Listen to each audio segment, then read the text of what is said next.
ഞങ്ങൾ അപ്ലോഡ് ചെയ്യുന്ന വീഡിയോസ് നിങ്ങളിലെത്താൻ ഈ ചാനൽ ഇന്ന് തന്നെ സബ്സ്ക്രൈബ് ചെയ്യണം. അതോടൊപ്പം ബെല്ലൈക്കൺ പ്രസ് ചെയ്യാൻ മറക്കരുത്.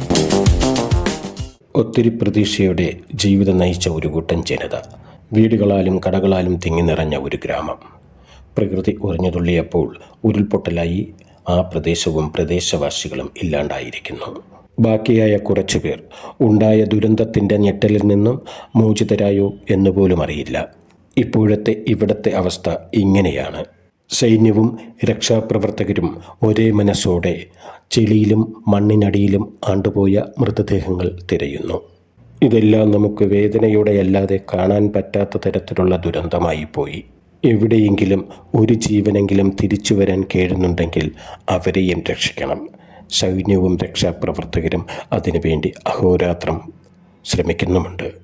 ഉരുൾപൊട്ടലിൽ ഒലിച്ചുപോയ പാലത്തിന് പകരം ഒരു താൽക്കാലിക പാലം പണിയുകയാണ് ഇവിടെ സൈന്യം. ക്യാമ്പുകളിൽ കഴിയുന്നവർക്കായി കേരളത്തിൻ്റെയും ലോകത്തിൻ്റെയും നാനാഭാഗത്തുള്ളവരും അവരാൽ ആകുന്ന സഹായവുമായി എത്തുന്നുമുണ്ട്. ഒരേ മനസ്സോടെ നമുക്കും പ്രാർത്ഥിക്കാം ഈ ഗ്രാമത്തിന് വേണ്ടി.